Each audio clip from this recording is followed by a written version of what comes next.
Welcome to the Mayflower Society Genealogy Mini-Webinar using census records. Census records can offer a wealth of information for those working on lineage research, including the date or approximate date of birth, the birth location, and interesting biographical details such as the occupation of your family members. In this mini-webinar, we'll cover some background information on census records, as well as what you can learn from different types of censuses.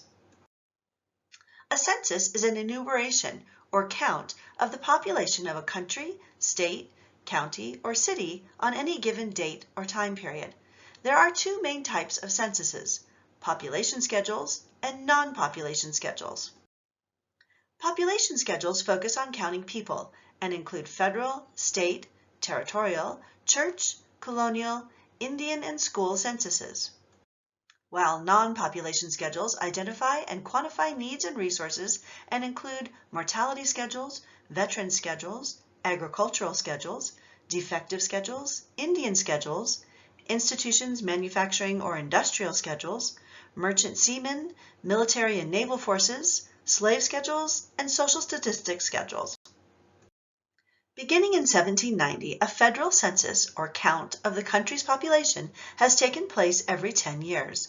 These records are available free of charge to the public following a 72-year wait. The 1950 census was released April 1, 2022. Interestingly, this is the last census to have been enumerated by door-to-door census takers and the first to include Americans living abroad. A census record may be used in a lineage application to support one or more of the following: a parent-child relationship, a birth location, a birth date, exact or estimated, full or partial, a death location, a spousal relationship, a marriage location and date, again exact or estimated, full or partial, even the birth location of parents. Each federal census varies in the type of data collected.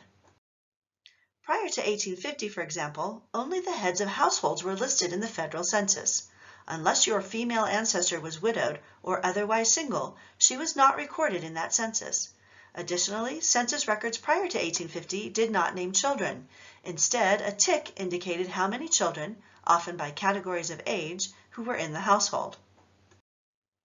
The 1850, 1860, and 1870 U.S. censuses listed each member of the household, but not their relationship to each other.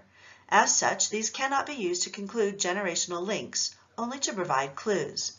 Census takers were instructed to list the father, followed by the mother, then their chronological children in order, followed by non-relatives, including boarders or servants.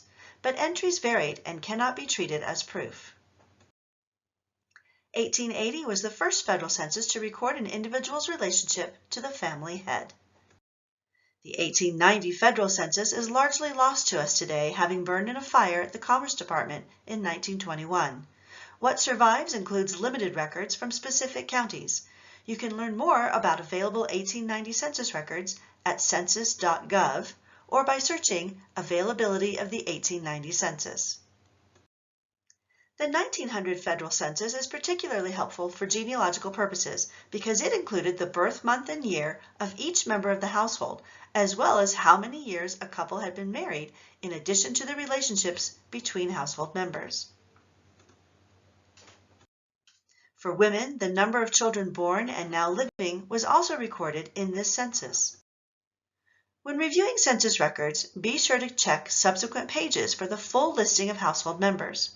Watch for census entries in which individuals gave their initials, middle names, or even nicknames. Tracing your ancestors through several census records, matching their birth years and locations, may help confirm you are referencing the same individual. State census records can be equally as important as federal censuses. Though they were taken more randomly than the federal census, many state censuses ask different questions than the federal census and could include information you may not find elsewhere. Most states that conducted a state-level census did so every 10 years in years ending with 5, 1855, 1865, etc. although Washington and Oregon conducted a statewide census several years in a row in the mid and late 1800s. You can learn more about state censuses and the years they were recorded for the various states at census.gov. State census records can be found at state archives, a state library, or from online genealogy databases such as Ancestry.com and FamilySearch.org. The only states not known to have existing state census records are Connecticut, Idaho, Kentucky, Montana, New Hampshire, Ohio, Pennsylvania, Vermont, and West Virginia. Here are some areas to consider when deciding whether to use a census as a source. First, does the record provide a name, place, or date that is not otherwise supported? If the data is available from a primary source, such as a birth or death certificate, the census is not needed. Next, is the relationship between the individuals in question directly stated? Remember, relationship to the head of a household was not recorded until the 1880 Federal Census. If the relationship is only implied, as in the 1850 Federal Census, does the record provide a name, place, or date that would otherwise not be supported?